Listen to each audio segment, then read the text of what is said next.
All right, welcome to our deals of the week for St. Petersburg. We're going to look at a couple of houses for sale. And I just want to go through this very quickly because I say it on every video um, that buying a house in 2025, 2026 is a little bit different than previous years. All the leverage is yours. There are very few houses that are selling within days. They're sitting because there's a gap between what sellers think they're worth and what buyers know they're worth. And so you got to look for clues that the sellers are willing to accept that we are in a buyer's market. All right. So there are four things that you need to remember. One, we're buying the neighborhood.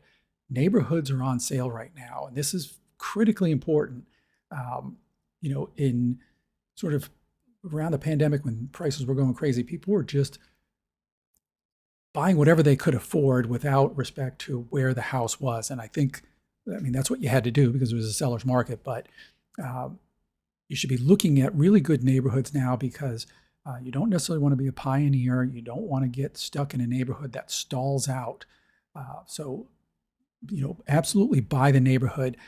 Also look for houses that have updated stuff. And I don't just mean renovated kitchens and all that. I mean, we're looking for newer systems, AC, roof, plumbing, electric if possible.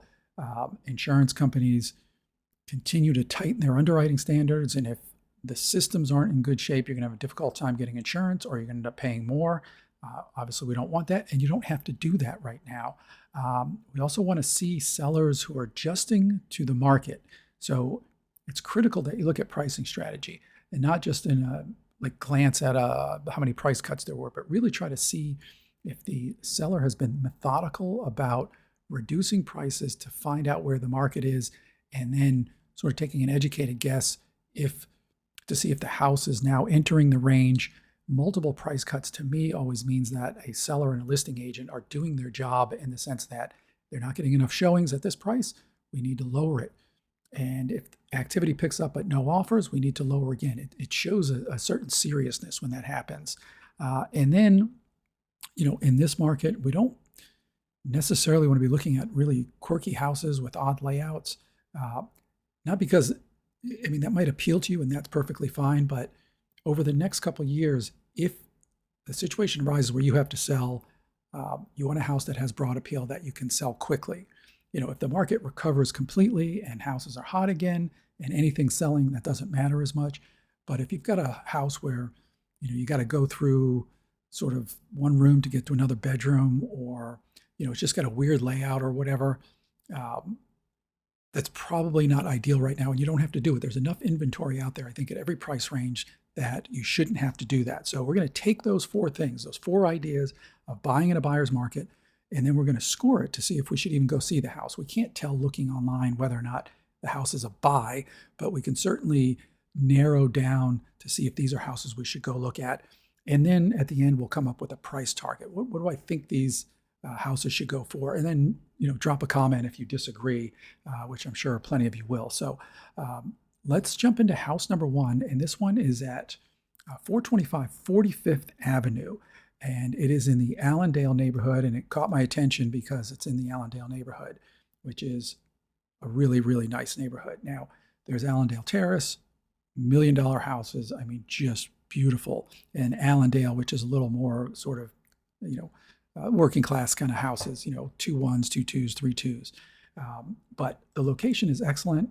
And you can see here, this is 4th Street. So this is kind of the main road for St. Pete. And if we'll pull back a little bit more, then we can see where we are in relation to downtown. So here's the house, and you just get on 4th Street, you're downtown in 5 minutes. It's a piece of cake. Shoot out to 275 over the bridge here in Tampa, and then it's a little bit a longer drive out to the beach, maybe 35, 40 minutes, depending on which beach you go to. But overall, really, really good neighborhood. It's got low crime. That's according to some measures. What's my crimerisk.com measures and gives it a 1 out of 10. It's a 3, Allendale is. But, crime is so specific to even sub-neighborhoods, pockets of streets, dead ends versus open streets, whatever. So, got to take all that with a little bit of a grain of salt.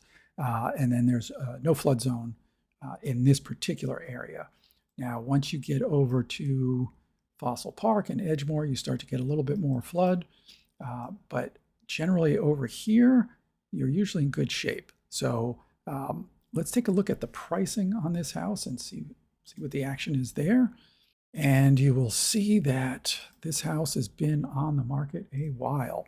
So we started April 14th of 2025, and look at this. It went on the market at $879, $464 a square foot. Now, I took a couple listings around this time, and I thought they were going to sell quickly, and this was kind of, it felt to me anyway, like, I don't want to say a tipping point, like the bottom fell out, but things dropped. Interest level in the spring of last year seemed to drop precipitously. So I'm not surprised at $464 a square foot. This house did not sell, but you can see 1, 2, 3, 4, 5, 6, 7, 8, 9, 10, 11, 12. So, they took it off the market once. So say 12 price drops over the course of 9 months, but no desperation there. A little bit at a time, a little bit at a time, a little bit at a time. They're adjusting to the market the best they can. This tells me that it's a highly motivated seller, a very skilled listing agent that is managing this. And if this is the house for you, this is somebody that you want to deal with, somebody that's willing to make a deal. The other thing that I want to show you is, and this is a little bit more concerning, but it's hard to read too much into it. They bought this house in June of 2021. They paid $600,000 for it. Now, 4 years later, they thought they were going to make, $279 on it. The point is, they bought it for $600. They are fast approaching a break-even price. You figure with real estate commissions and taxes and everything else and all the fees, transaction fees, they're approaching a break-even point. So there may be some stubbornness at this point. Who knows? Who knows what they're actually going through? So the pricing action on this house, I love. Let's take a look to see if it's even a nice house. Let's go through the pictures real quick. And you'll notice immediately, if you've watched my other videos, this is not necessarily my favorite thing when they enclose a garage. Much of St. Pete, especially the regular neighborhoods, were built as smaller houses around 1,100 square feet. So when you see a house 16, 18, 1,900 square feet, there's a fair likelihood that the garage will have been enclosed, and then they'll have put something in the back.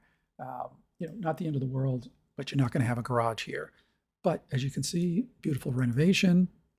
And this was a renovation 2021, so it's just 4 years old, solid surface countertops, everything looks great. Got a nice wine fridge. And you can see, obviously, this would have been an exterior window at some point off the kitchen. You could tell by the thickness here, that would have been an exterior wall. And then this living area back here would have been probably a screen porch or Florida room. I'm guessing. I haven't seen the original plans for this, but that's also where this house was added onto. So it looks really nice. Some slide outs there. Plenty of room for dining area. This is sort of the back room, which probably was the Florida room at some point. One of the telltales is usually a slope here. It's very hard to tell if that's just the way that cameras capture this picture, or if this roof does in fact slope down. But I'm just guessing here. I think this was maybe exterior at one point. This would have been a door to the outside. I'm not sure. Not important. But very clean, very nice renovation on the inside. Big living room. Bedrooms look good. Remodeled bathrooms, new tile, vanities, toilet, it looks like, shower. With jetted tubs in here, as you can see. So a nice little upgrade there. And this is a 3-bath house too. So this looks like the other bathroom in there. And this looks like the garage to me, just based on the width. This looks like it was probably a 1-car garage. And this turned into the 4th bedroom, most likely. Tankless water heater, some nice upgrades. Nice primary suite, big shower, and a standalone tub there. That's really nice.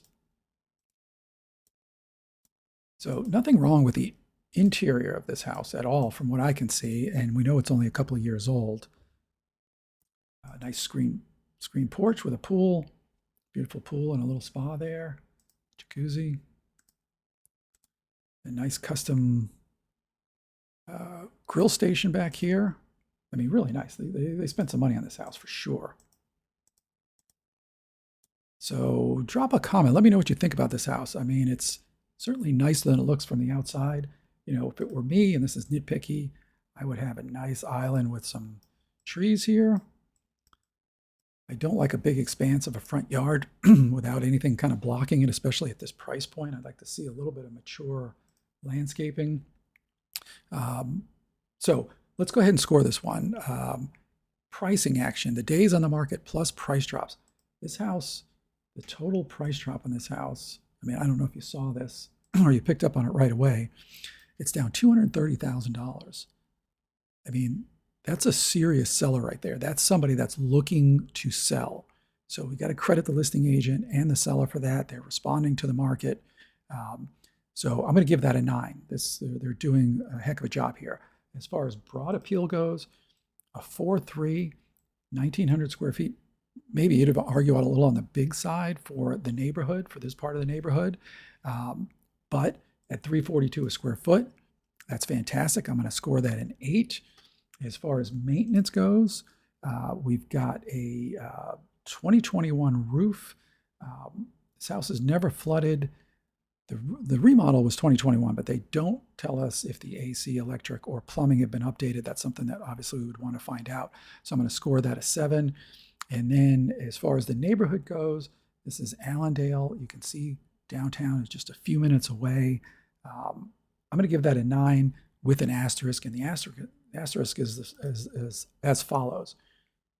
You'll notice the address is 428 45th Avenue, and I said it was near 4th Street, which means obviously it is nearly on 4th Street. So Street View always gives us the alley for some reason. I don't know why it doesn't do the front. But so coming around to the house, just so you can get a feel, and then you pull out your driveway, and you can see we're already at 4th Street, a major road in most places, and then off in the distance you can see downtown. So you go around the corner, you're downtown in like 10 minutes.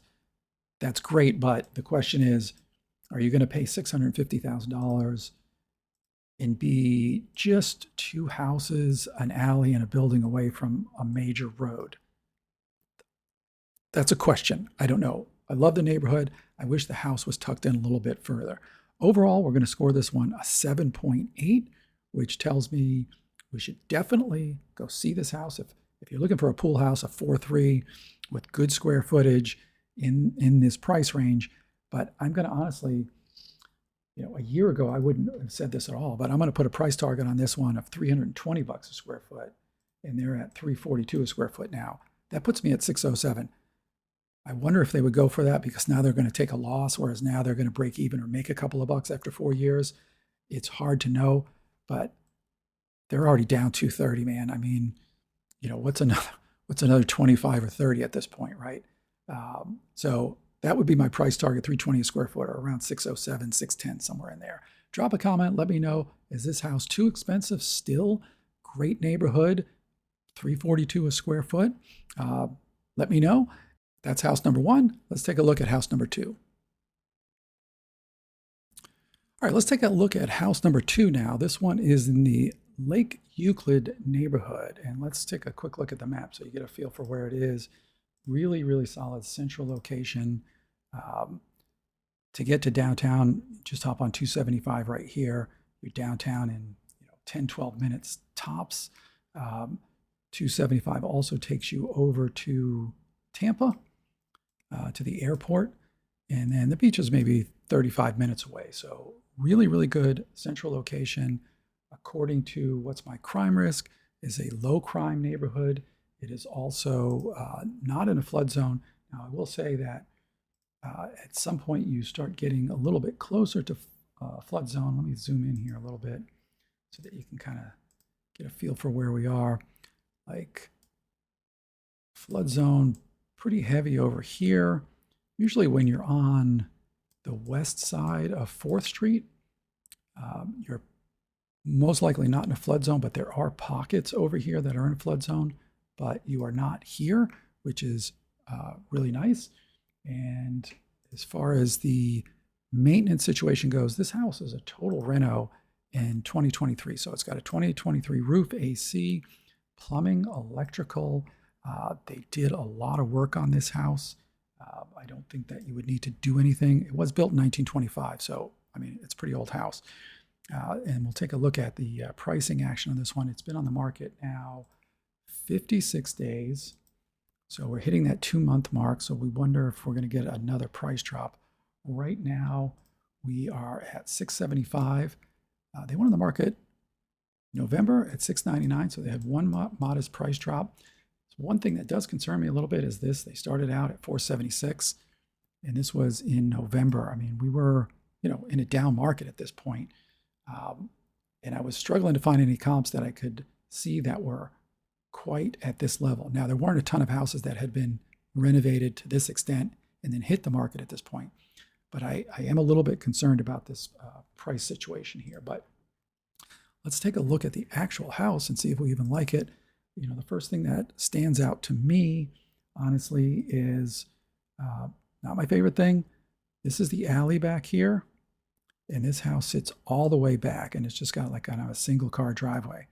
Now, I'll be honest with you, I don't know why they wouldn't have just paved it all the way so that you could, think about this for a second. You could, if you were a 2-car family, the first person that got a home parks here, and the second person parks here, and then the next day, that person can go out the alley, and then they're off.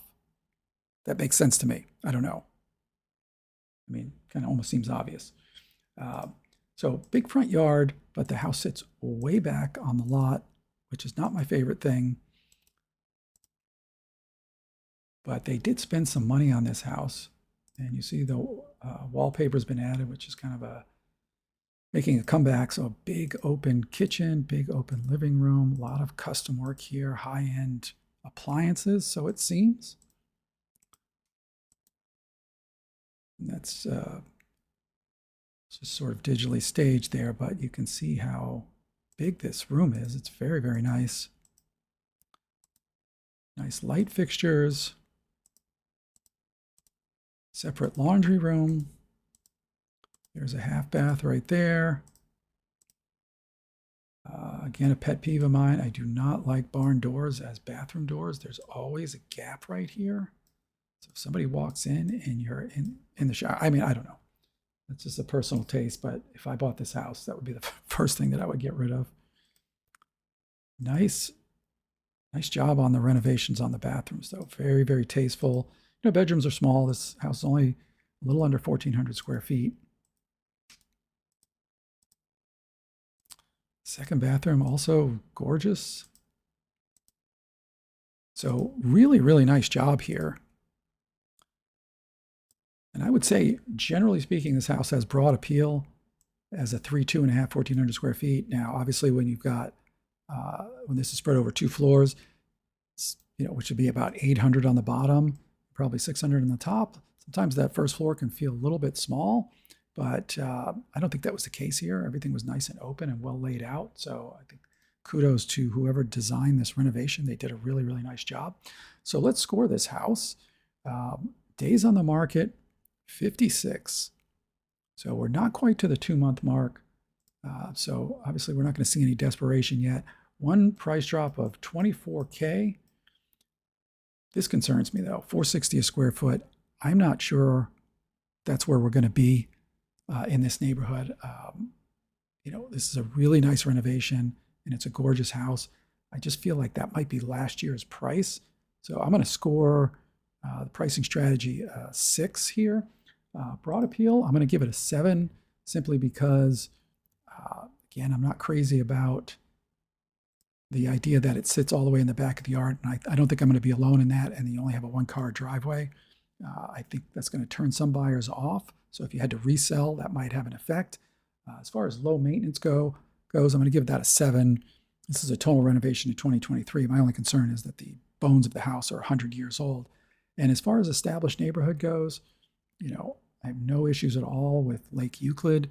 It's according to what's my crime score, is a low crime neighborhood. It's not in a flood zone. It's close to downtown.